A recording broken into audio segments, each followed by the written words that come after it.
Welcome back to another episode of Capital Ideas, where we celebrate the things that make our lives better and the capital markets that make them happen. I'm Nick Morgan. I'm the founder of ICAN, Investor Choice Advocates Network, and one of the co-hosts of today's episode.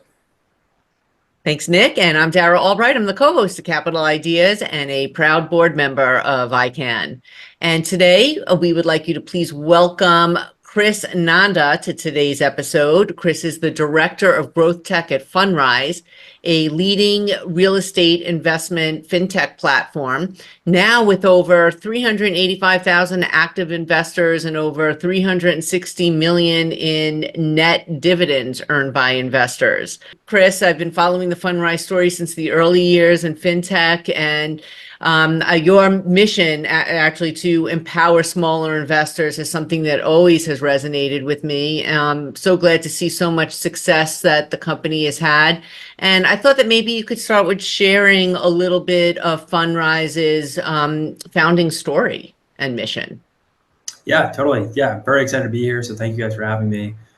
Big fan of ICAN. But so Fundrise was founded a little over 10 years ago, kind of in the wake of the financial crisis, with really the mission of empowering individual investors and democratizing access to alternative assets. And so to the extent your listeners have heard of Fundrise in the past, it's probably in the context of our real estate private equity product.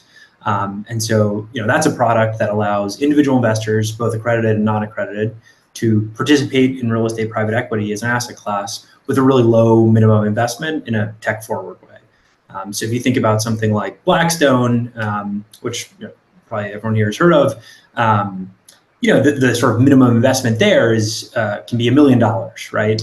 And for the vast majority of investors, that's not something that's accessible to them. And so what we allow functionally is a $10 minimum investment, and so that really opens up the asset class to all of 95% of Americans. It's not to say that it's the right thing for everyone to be participating in these illiquid markets, but really the mission and the founding ethos of the company is that to sort of bar people from accessing these asset classes because they're not millionaires or billionaires, sort of runs counter to our view that a better financial system is one that really empowers the individual. That's a little bit on Fundrise, and yes, we started in real estate and have since expanded into a few other asset classes. Yeah, I love that. And maybe you could talk a little bit about that expansion, especially into venture capital and private equity. Yeah, definitely. So I work on the tech investment team here at Fundrise, and so if you sort of take a step back and in building Fundrise to almost 400,000 individual investors, 7 billion of assets under management, the team here did two really challenging things. So one, they built a tech platform that can handle an investor base, tax documents, hundreds of millions of inflows and outflows for this community, this investor base that's bigger than a traditional fund by a factor of 100 or 200. And so there's just a tremendous amount of tech around that. And so engineers are the largest sort of group within the fund or within the company. And so that's one hard piece, building the technology to power all of this.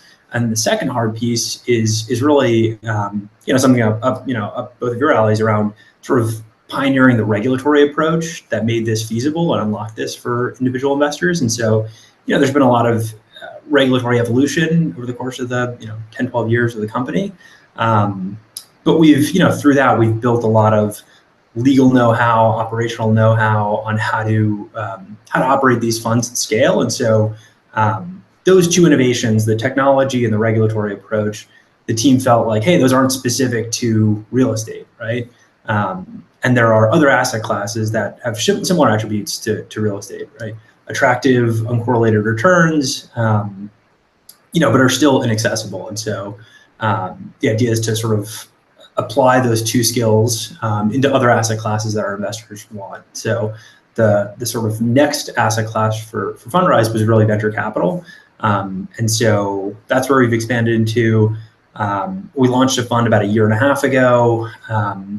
Now we own some of the best businesses in the private markets. And I think, it's sort of like an interesting question of like, how did this happen? Like why, you rewind the clock 25 years ago, this kind of product wouldn't have been as necessary, but there's been this massive overhaul in the private markets over the last 25 years. And so just to, put some data on it, the average company in the 1990s went public after 7 years and at a revenue scale of $50 million. And if you fast forward to the last handful of years, the average company is going public at 12 years old and 200 million of revenue. And so, if you rewind and you're an investor who's enthusiastic about e-commerce 25 years ago, you can invest in Amazon's IPO when they're a $50 million revenue business. But the same investor who's got the same enthusiasm about e-commerce today, if they wanted to invest in the Instacart, when they, first went public, they were at 2.5 billion of revenue. So just a tremendous amount of growth that, the individual investor hasn't been able to participate in. So that's sort of where we really see the fund stepping in is building a portfolio of the kinds of companies that would have been public under a prior paradigm, and that our investors would have had access to.